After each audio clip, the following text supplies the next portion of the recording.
मोटी भाषा में मैं समझा हूँ, पहले भी समझा था, अभी भी हूँ। लोगों को एड्रेस करिए, ज्यादा से ज्यादा लोग जुड़ते जाएंगे और मैं आपको बुलाऊंगा। अभी प्रोग्राम नहीं हो पाया, कारण क्या था, ये राम जन्मभूमि के इतने मंदिर को लेके डुगडुगी पीट रहे थे ना, और मैं जानता था 1 साल पहले से कि ये हारेगा, क्योंकि राम राज्य कैसे ला रहे लोगों को मालूम था, अयोध्या के लोगों को, है ना। तो बात ये, मैं तो 7 तारीख को भी गया था जनवरी में, मैं लोगों का सुन भी रहा था। आप ये बताइए, जिसे मैं कह रहा हूँ वो राम राज्य नहीं होगा क्या? वो 21 लक्षों और 5 फंडामेंटल राइट वाला राम राज्य होगा। हाँ, मैथमेटिक्स यदि परफेक्ट है उसका जो रिजल्ट सॉल्यूशन ठीक है, तो ऑब्वियस होगा, वही होगा जो रिजल्ट चाहिए आपको। यदि आप उसका कॉन्सेप्ट ही गलत लेके बढ़ रहे हैं तो सॉल्यूशन तो मिलेगा नहीं ना। तो मैं यही कह रहा हूँ कि एक मिनट, हम अभी भारत सरकार से क्या प्रार्थना कर रहे हैं कि 21 टास्क फोर्स बना दीजिए। अब हम आपसे प्रभु नारायण जी से प्रार्थना करते हैं कि आप हर सब्जेक्ट के एक्सपर्ट को जानते हैं, तो क्या हम 21 मिनट क्या वो 21 टास्क फोर्स पहले हम अपने लेवल पे बना लें, जो कि विद्वानों की हो, जिससे उनके लेवल पे उनसे संबंधित कॉन्सेप्ट को हम रिफाइन करें। मैं गया भी था और मैं उसमें मेरे कोई हेजिटेशन नहीं, we can connect with each others. मतलब दूसरी बात क्या है कि मैं चाहता हूँ कि क्या आप हमारी मदद कर सकते हैं? 1 मिनट, क्या आप हमारी मदद कर सकते हैं? जरूर मैं करूँगा। 21 लक्षों के लिए 21 टास्क फोर्स में उचित व्यक्तियों के चयन के लिए क्या आप हमारी मदद कर सकते हैं? हाँ, जरूर करूंगा, है ना, जरूर करूंगा। तो उससे क्या फायदा होगा कि जो हमारा कॉन्सेप्ट है उसे भारत सरकार तक पहुंचने के पहले रिफाइन करने का हमें अवसर मिल जाएगा। ठीक है। अभी तो वो मेरे दिमाग की उपज है ना,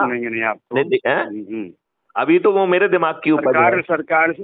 सरकार से तो हम कुछ अपेक्षा नहीं रह सकते। मैं तो उल्टी बात कह रहा हूँ, यदि हम साथ में जो है यहाँ पर एक टास्क फोर्स बना के रिफाइनमेंट का हर 21 चीजों के लिए अलग अलग कर रहे हैं, 5 फंडामेंटल राइट पे हम अलग काम कर रहे हैं, और साथ में लोगों को जोड़ रहे हैं जो अपने जाति में बंधे रहे हैं, धर्म में बंधे रहे हैं, अपनी संकीर्णता में बंधे रहे हैं। हम उनको राष्ट्रीय बनने के लिए भी नहीं कह रहे हैं। यदि उनको गौ माता के लिए भी कुछ बनाइए, है ना, और उसमें है गौ माता का, उसमें गौ माता का लिए तो इतना ज्यादा है कि गौ माता के लिए डेडिकेटेड कॉरिडोर होगी। उस कॉरिडोर में जो है ध्वनि यंत्र लगे होंगे जिसमें मंत्रों का उच्चारण होगा। उस कॉरिडोर में बीच बीच में मैदान होंगे जहां पर फॉर्डर से लेके हर चीज की व्यवस्था होगी। उन्हीं मैदानों में जो है शेड बने होंगे जिसमें टीम जो है ना मूव करेंगी, जो उपकरणों के साथ जाएंगी, जो गायों को नहलाने में, उनकी मसाजिंग करने में काम करेंगी।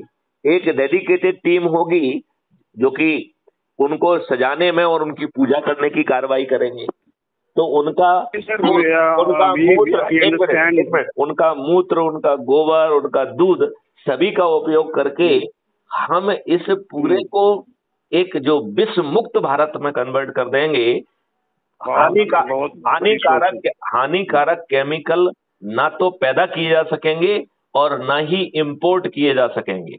ना तो हानिकारक केमिकल्स प्रिजर्वेटिव के रूप में होंगे, ना हानिकारक केमिकल्स जो है ना ये दवाइयों के मॉलिक्यूल में होंगे। क्योंकि हमारा सबसे ज्यादा हानिकारक जो चीज हम खा रहे हैं वो तो हम दवाइयां खा रहे हैं। बिल्कुल, हर दवाई जो है, बिल्कुल मैं मानता हूँ, यदि डायबिटीज हो रहे हैं, डायबिटीज के मेडिसिन के कारण। और आपकी पेनक्रिया को वो खराब कर दे रहा है। तो अदरवाइज समझ रहा हूँ। अभी मैं कल एक वो देख रहा था, मैं बड़ा इम्प्रेस हुआ। उसने कहा हाइपरटेंशन और डायबिटीज या शुगर ये दोनों बीमारियां नहीं है। तो मुझे बड़ा ताज्जुब हुआ, मैंने कहा इसको पूरा सुनूं मैं, क्या ऐसे ही क्या बात कह रहा है वो। बिल्कुल, मैं भी यही कहने वाला था आपको, ये टेस्ट भी कर चुका हूँ। तो इसलिए डॉक्टर विजय वर्मा जो आपसे को एक बार शायद परिचय कराया था जी, तो डॉक्टर वर्मा जो है वो कहते हैं no medicine is better medicine for diabetes.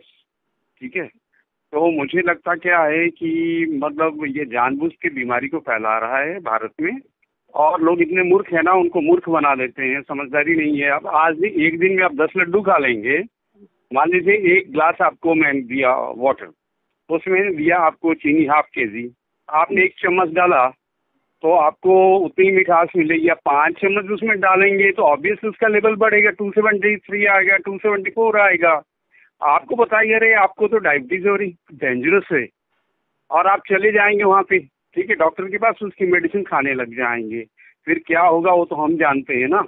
लेकिन आपने ये नहीं समझा, यही बात, मैं 1 लड्डू खाऊंगा या बंद कर दूंगा 4 दिन के लिए तो ऑटोमेटिकली शुगर बॉडी से निकल जाएगा। यही बात आप इस चीज को यही समझे जो नहीं। आप कह रहे हैं, यही बात वो डॉक्टर का कहना था। उसका कहना था, बिल्कुल बिल्कुल बिल्कुल सर। उसका कहना ये था कि हाइपरटेंशन या ब्लड प्रेशर या प्रेशर और या जो है ना शुगर का level, they are indicative of your present status, what is happening in your body, which can be modified and refined, as simple as that। यदि आप दवा खा के जिससे चीज ठीक होने वाली है उसी को कुंठित कर देंगे तो आपने परमानेंटली उस दवा को खाने की अपनी नियति पैदा कर दी है, और उस दवा से जो आपकी बॉडी को नुकसान हो रहा है उससे भगवान भी नहीं बचा सकता है आपको। बिल्कुल बिल्कुल।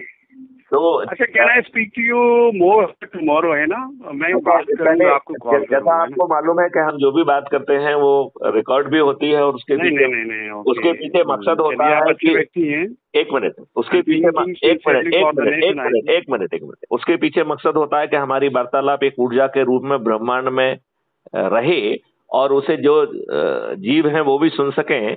तो आप देशवासियों के नाम क्या संदेश देना चाहेंगे? कि जो भी अच्छे कार्य हैं कोई व्यक्ति चिंतन करके आपको बता रहे हैं, मुझे लगता क्या है कि आपको भी चिंतन करना चाहिए, सभी को चिंतन करना चाहिए। सर की अंदर से जो आपकी जो प्रेरणा मिलती है तो आप जरूर जुड़ना चाहिए, क्योंकि ये राष्ट्र आपका है, हम सभी का है, और हम सभी मिलकर ही जाति पाति से ऊपर उठकर हम देश को सुंदर बना सकते हैं। हमारे देश में रिसोर्सेज की कमी नहीं है, ठीक है। हम दुनिया भर बेकार का बाहर से कर्ज लेते हैं, उनके गुलाम बनते, फिर हमारे राष्ट्र में उथल पुथल करवाते रहते। अरे आप अपने स्वावलंबन बनेंगे, स्वावलंबी बनना चाहते हैं तो बन सकते हैं, और भगवान ने आपके पास सारा कुछ दिया है। बस मैं यही संक्षिप्त भाषा में कहना चाहता हूँ। बहुत सुंदर संदेश है, आपने गागर में सागर भरा है, मैं आभारी हूँ, और इस वार्तालाप को हम कल जारी रखेंगे। जय हिंद, जय भारत, वंदे मातरम, जय गुरु।